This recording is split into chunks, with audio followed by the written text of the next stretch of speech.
কলম্বোতে Pakistan Netherlands match ছাপিয়ে আলোচনায় টাইগাররা। বাংলাদেশ না থাকায় টুর্নামেন্ট নিয়ে আগ্রহ হারিয়েছে দর্শক থেকে গণমাধ্যম কর্মীরা।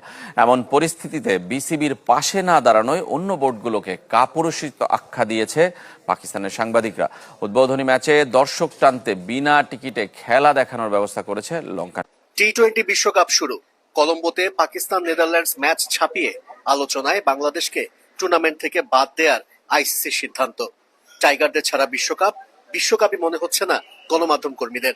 वर्ल्ड कप का मजा बिल्कुल खत्म हो चुका हुआ है। वर्ल्ड कप का वो जितनी एक्साइटमेंट थी ना, वो बहुत कम हो गई है। বাংলাদেশের পাশে পাকিস্তান ছাড়া কেউ ছিল না। অন্যান্য বোর্ডের ভূমিকাকে কাপুরুষোচিত মনে করেন পাকিস্তানের সাংবাদিক শাহিদ হাশমি। सिर्फ इसलिए कि इंडिया की ईगो मुतासिर होती है, इसलिए उन्होंने बांग्लादेश को निकाल दिया और किसी मेंबर बोर्ड ने, किसी कंट्री ने बांग्लादेश की सपोर्ट में आर्टिकल नहीं लिखा, which is very very unfortunate. উদ্বোধনী ম্যাচে দর্শক টানতে বিনা টিকিটে খেলা দেখানোর ব্যবস্থা করেছে লঙ্কান ক্রিকেট। তবুও গ্যালারি ফাঁকা।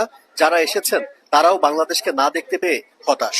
बहुत अफसोस है, बांग्लादेश ये वर्ल्ड कप नहीं खेल रहा है, इसलिए हम लोग भी इंडिया से बाइकाट किया हुआ है 15 फरवरी। सिर्फ जिद की वजह से अब वर्ल्ड कप से बाहर करते हो, तो अगर बांग्लादेशी फैन को दुख हुआ है, हम उनके दुख में बराबर के शरीक। গেল বছর ছেলেকে সমর্থন দিতে সিলেটে এসেছিলেন টাচ ক্রিকেটার নোয়া ক্রসের বাবা মা। নিজেদের চোখে দেখেছেন বাংলাদেশের ক্রিকেটের উন্মাদনা। তারাও হতাশ রাজনীতির কাছে ক্রিকেটকে হেরে যেতে দেখে।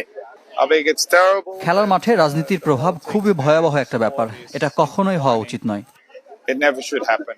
27 বছর পর বিশ্ব আসরে উঠছে না লাল সবুজ পতাকা, নেই টাইগারদের গর্জন। কলম্বোতে পাকিস্তান নেদারল্যান্ডস ম্যাচ ছাপিয়ে আলোচনায় টাইগাররা। বাংলাদেশ না থাকায় টুর্নামেন্ট নিয়ে আগ্রহ হারিয়েছে দর্শক থেকে গণমাধ্যম কর্মীরা। এমন পরিস্থিতিতে বিসিবির পাশে না দাঁড়ানোয় অন্য বোর্ডগুলোকে কাপুরুষিত আখ্যা দিয়েছে পাকিস্তানের সাংবাদিকরা। উদ্বোধনী ম্যাচে দর্শক টানতে বিনা টিকিটে খেলা দেখানোর ব্যবস্থা করেছে লঙ্কান ক্রিকেট। হচ্ছে তবে এখানে কোনো বাংলাদেশের জার্সি নেই। থাকতে পারতো, এখানে বাংলাদেশের জার্সিও থাকতে পারতো, কিন্তু কেন নেই সেটা আপনারা সবাই জানেন। কিন্তু বাংলাদেশের জার্সি না থাকার কারণে এখানে যারা জার্সি ব্যবসায়ী আছে তাদের কিন্তু বিরাট ক্ষতি হয়ে গেছে। आज बांग्लादेश भी होना चाहिए हमको, इधर बहुत फैन आता है बांग्लादेश का।